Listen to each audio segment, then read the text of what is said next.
Hello dear student, myself Himanshu Kumar from BIM। आज का हमारा टॉपिक है नॉर्मल फॉर्म। किसी भी मैट्रिक्स का आपको क्या बनाना है? नॉर्मल फॉर्म बनाना है। अब नॉर्मल फॉर्म कैसे होती है? मान लिया आपको कोई मैट्रिक्स दी हुई है ए।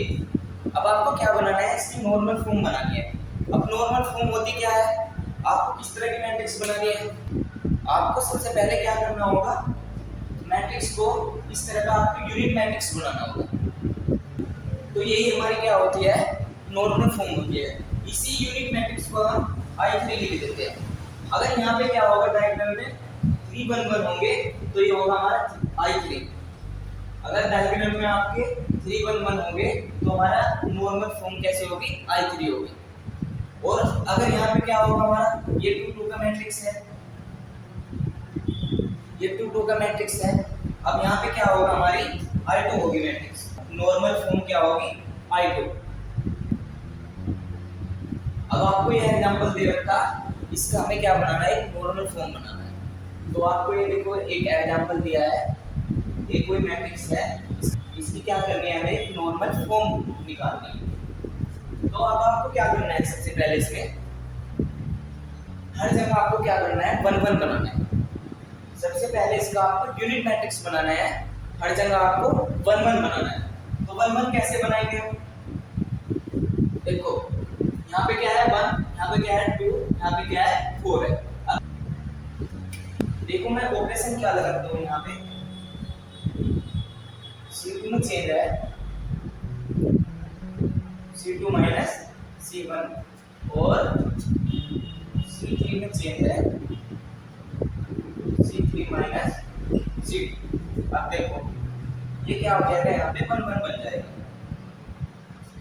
अब देखो क्या ऑपरेशन है? C2 में चेंज है, यानी C2 में चेंज है तो आप C1 में जो कि 2 लिखो, ठीक है।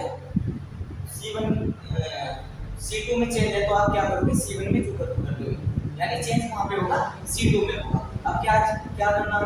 ये हमारा C1 है, ये C2 है, ये C3 है। अब मैं क्या करता हूँ? C2 में से C1 निकालता हूँ। देखो C1 ये है, C2 यानी 2 में से 1 गया तो हमारा 1 बच जाएगा। सेम ऐसे ही 3 में से 2 गया, यहाँ पे 1 बच जाएगा।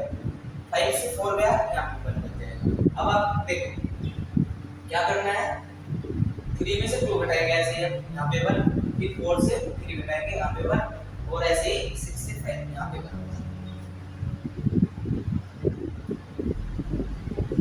अब क्या करेंगे हम?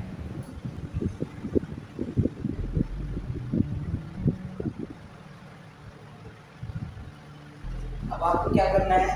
R1, ये देखो हमारा क्या है? R1 है, और ये R2, और ये R3, ठीक है। अब हम क्या करेंगे? फर्स्ट में से सेकंड घटाएंगे, थर्ड से सेकंड को घटाएंगे, और थर्ड से सेकंड को घटाएंगे। देखो ये हमारा R1 है, इसमें कोई फर्क नहीं पड़ेगा। अब क्या करेंगे? यहाँ पे आ जाएगा हमारा 1, और 2 घटाएंगे तो आ जाएगा 2। अब यहाँ पे क्या करेंगे हम? 0, और 1 से बन गया 0। ऐसे ही हमारा ये 0 और ये 0। अब मैं क्या करता हूँ? यहाँ पे 2 से गुणा कर देता हूँ। 2 से गुणा करने के बाद इसमें घटा देंगे। अब हम लिखेंगे कहाँ पे? यहाँ पे 0 बनाना, R3 में चेंज है, 2 की गुणा करनी R2 में, और घटाना R3। इस तरह से आप बता सकते हो। अब देखो बता सकते हो। अब चेंज कहाँ पे कर देगा? R3 में, यानी R1 भी हमारा सेम रहेगा, और चेंज हो गया। यहाँ पे 2 से गुणा करेंगे। अब यहाँ पे गुणा करोगे आप, क्या है कि 2 की गुणा।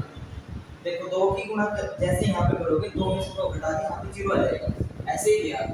देखो R1 में चेंज, R3 में चेंज करेंगे, R1 भी जुड़ा हो जाएगा हमारा, और R2 भी जुड़ा हो जाएगा। अब आपको क्या करना है? R3 में चेंज होगा। अब देखो यहाँ पे 2 से गुणा करोगे आप, यहाँ पे 2 से गुणा करोगे, यहाँ पे तो हो जाएगा 0, फर्क यहाँ पे ही पड़ेगा बस। तो 2 से 2 गया 0, और ये 0 घटाएंगे, ये भी 0, ये भी 0। अब आपको क्या करना है? C3 में से C3 में से C2 को घटाना है। ये हमारा क्या है? C3 है, ये हमारा C2 है। दिस माइनस दिस, ऐसे ही आप क्या करोगे? फिर ये यहाँ पे 0 हो जाएगा। C3 में चेंज है, C3 में 0 हो जाएगा। अब आपको क्या करना है? R1 में घटाएंगे जैसे ही हम, तो हमारा ये 0 है। देखो 1 में से बन गया 0, ऐसे ही 1 से 0 गई 1 ही, और 0 से 0 गया, ये कुछ नहीं फर्क पड़ने का इधर।